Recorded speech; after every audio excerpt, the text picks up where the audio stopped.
they're in their home, they don't have any respect, and on and on and on. But I feel like the cranky old guy telling the kids to get off my lawn now too. Yeah, just like I do. Speaking of being the cranky old man, a lot of our, I think some of the people that listen to our show think I do it from a rocking chair, even though I'm 47 years old. But wait, we had a caller ask him what it was like to be in Ebbets Field. Yeah, if I took a baseball game from Ebbets Field, I'm like, are you kidding me? Yeah. Did you say it wasn't as good as the Polo Grounds? Yeah, I should have said that. I should have said that. That should have been my response. But having said all that, Irv, if you were to give advice to people in their 20s about classic films, because I know you're such a connoisseur of old films, what are 5 films you would tell them to watch to have some idea of what the great age of cinema was all about? Okay. You're putting me on the spot, but I like this kind of stuff.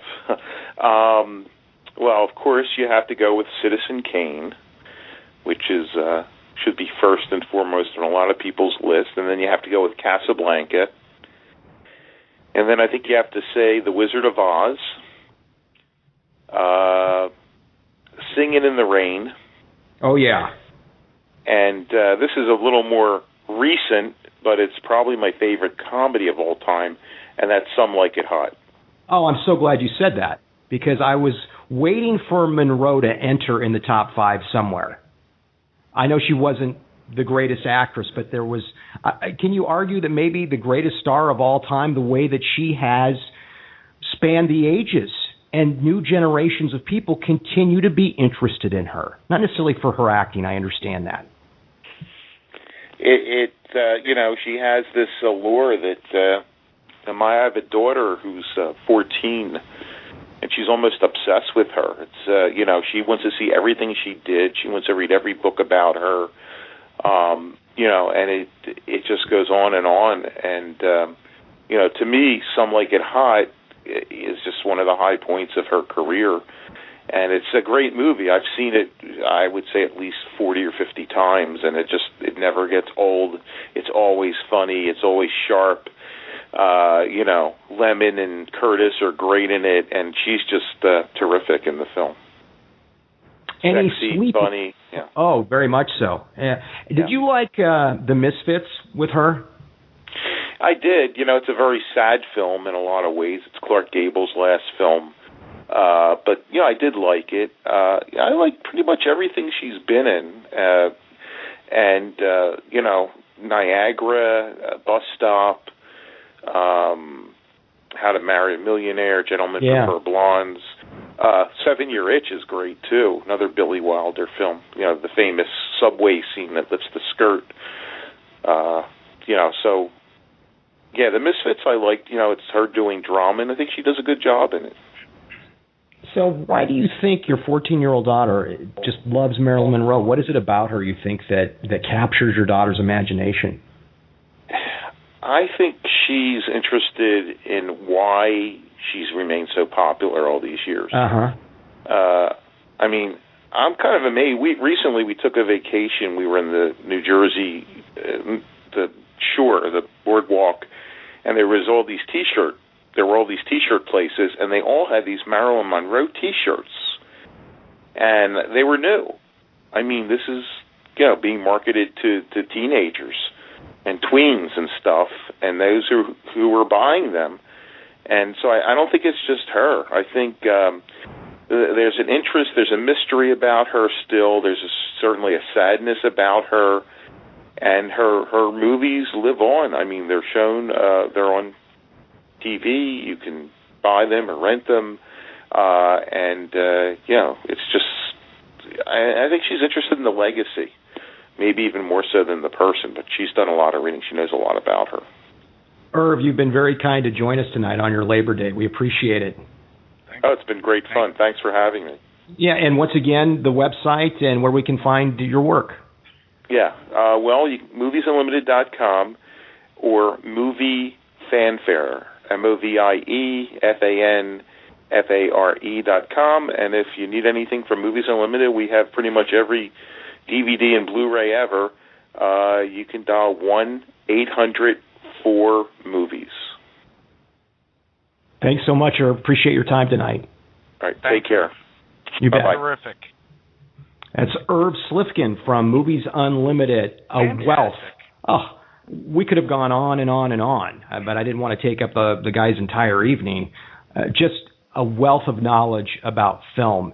And anybody out there, please take Irv's top 5 list to heart. If you are in your 20s or 30s, watch those films because each one of them Even is before, amazing. But yeah. Planet X. I mean, that's typically a teenage to 20s movie. I mean, late teens to 20s. I mean, yeah, he was fantastic. I could have listened. I didn't talk much because I could have listened all night. Oh. Plus, he knew William Shatner, Lucy in the Sky with Diamonds. Is that funny? Do you have that queued up, by the way? I've got to hear that. Oh, my God. I don't know how it's going to play on here. I'm going to play it on. If it doesn't work, we'll shut it off. But let me know. I'd like to hear it. She packed my bags last night. Wait. It gets better. 0 hour. 9 a.m. You got to see his face right now. And I'm going to be high.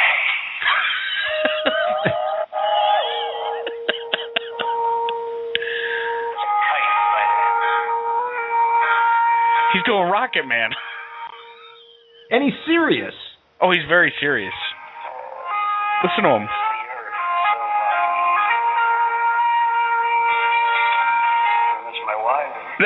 The best part about this is, I'm not going to keep playing it. Google or YouTube it if you want to hear it. Elton John introduces him. It's like this awards show. Now, keep in mind, he had a couple albums where he did this type of entertaining, but Elton John introduces him as, you know, the star of the show, and he comes out with a cigarette, smoking a cigarette, and he does Elton John's Rocket Man. This clip is 6 minutes long, Ty. He does the entire song like that. And it's 6 minutes long. Please, after we get off the show, watch it. No, I will. And I know a lot of people out there are listening. Go to YouTube and Google William Shatner, Rocket Man. My favorite is Lucy in the Sky with Diamonds. But it's hilarious stuff. Really funny stuff. That's why I love the Shat. And it's so great now that he can make fun of himself in everything he does. Well, now, and this, he was very serious. I think there was a part that was being silly, but, you know, he was serious. But now he just makes a lot of fun of himself, and it's great. I mean, that's why I enjoy him. Now, a lot of people, they'll say, who do you enjoy, you know, out in the entertainment world? William Shatner's not always my first choice, but I'll say, you know, William Shatner cracks me up. And some people are repulsed by that answer, but most people today enjoy him, and I think that Boston Legal had a lot to do with that. Terrific show. I can't say enough. If you haven't seen Boston Legal, look for it on DVD or Netflix. Yeah. It's a wonderful show, and I love Spader too, and what a comeback he's had as an actor, and he's going to be terrific. There's a new series on NBC, I think, where he's playing almost like a Hannibal Lecter character. Mm-hmm. Mm-hmm. And I think he'll be good in that role because he's creepy.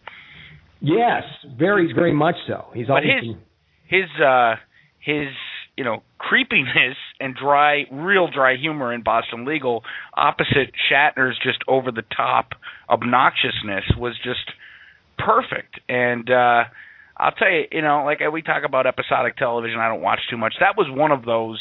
I bought the entire series. I mean, not just season one all of them. And I watched them. I watched three episodes in one night. They're hour episodes, you know.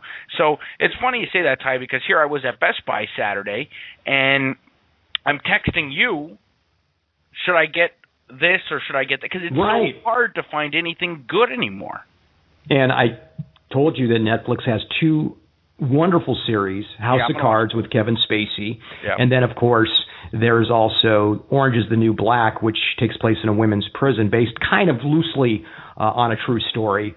And I think I'm on episode like 12 or 13. Michelle really likes it, and we've had a lot of fun watching that. And hey, you know, I only pay I think $8 a month, something like that. I have the real basic. Yeah, $7.99 a month. I have to to check those two out. I'm trying to figure out now. Today, obviously, this has been a busy weekend. I was really exploring Netflix yesterday. I'll be honest with you, Ty. You'd be proud of me. I didn't leave the couch yesterday.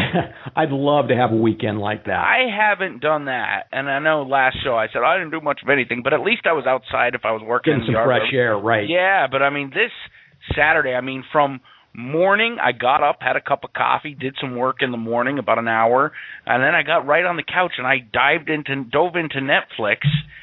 Sunday it was yesterday actually. Dove into Netflix, and I even skipped church, which is very unlike me. I dove into Netflix and was just exploring. So House of Cards and Orange is the New Black are definitely on my list because I've obviously heard a lot about them, but I need some time to be able to start them because tonight obviously was our show, and then tomorrow night I have that wine dinner. So Wednesday I'll probably start watching it. I should start with House of Cards, I think, don't you? Yes, I do. I think if you like politics, which I know you do, this is a great show. A great show. I know some people didn't like it as much as other political shows that have been on the air, but I really, really got a kick out of it, and Kevin Spacey is just dynamite. I've liked him ever since American Beauty, which we've really not talked about that movie on this show. That was a good movie, yeah. Movie, wonderful film, very stylish. Yeah. Launched the careers of some actors in that show. So, so that's interesting that you're getting into the Netflix. The only thing about it is, for me, and Michelle and I get frustrated, we live in this kind of like a high-rise, and their Wi-Fi, people have Wi-Fi everywhere in this building. And so we stream, and sometimes the connection stinks, and it gets very frustrating. But you know what? I went and got a booster. I need to do that. 2 weekends ago, I went and got a booster. I have a fairly large house, and remember I was telling you when we started this show, my Wi-Fi acts up where I want to be. In the summers, I like to be down in my lower level living room because I could be out by the patio. In the winters, I go up to my studio living room, I'd call it, and that's where the router is. But until I got the booster, the Wi-Fi was shoddy in the downstairs. Now I could get it, across the street if I have the code. And Netflix works just like television. So yeah, I'd suggest you go to Best Buy and get an extender. Yeah, I need to do that because we'll get in the middle of an episode, and there's nothing worse than your Wi-Fi shutting down. Nothing I'll tell you worse. What. My cousin and I rented a movie not too long ago. It was a horror movie, horrible horror movie. I think we talked about it on the other show, but we got it from Redbox, and right during all the dramatic scenes, there's a scratch in the DVD. Oh, that's the worst. Oh, that is the absolute worst. Brutal, but the movie was brutal too, so I didn't mind. So you didn't care? No, we were pissed. I was pissed still because it's just frustrating, Oh yeah. Do you remember the movie? Mama, it was terrible. Oh, it had Jessica Chastain from The Help and Zero Dark 30. It was so bad. And I know it made a boatload of money. It started out decent, but then it was like one of those ludicrous horror movies that just turned completely bizarre and unrealistic and stupid. Yeah. And it was laughable. We actually ended up turning it into a comedy. You know how those horror Oh, that's the worst. Yeah, that's the worst. Let's do this, Nick. Let's go take our last break of the night, come back, and wrap up the show. How's that sound? Sounds good. Don't touch that dial. You don't know where it's been.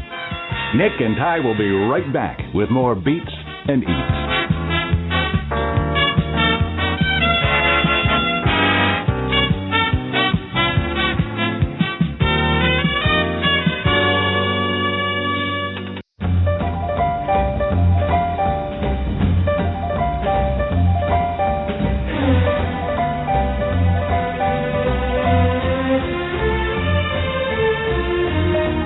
Welcome back to Beats and Eats, Labor Day edition. Thanks for joining us. It has been a great show. We've had rock and roll the legend Eddie Money on. We've just spoken to Irv Slikin, movie critic from Movies Unlimited. I could have talked to him all night. I'm sure you could have too, Nick. And it's just been so much fun. Who would have thought this on a Labor Day? You know, usually you're toting down the grill, you're sipping your last cocktail of the evening and getting ready to be depressed about work Monday morning. Instead, I'm pretty high on life right now, having spoken to Eddie Money and talking movies and chatting with you a little bit. Great way to finish a holiday weekend. And I'll take this over the barbecue any day. Oh, yeah. Eddie Money. That was so funny. What people didn't hear on the air was we actually had to call out to Eddie on the switchboard, and just getting him at his house, that was a hoot. Hilarious. And then also he stayed on for quite a while. He did. And the joke he told about his wife. I mean, after we put him back in the screening room, he did, in the hung queue, out and listened. right. Yeah, he listened. Yeah, he was in there for a good 2 minutes.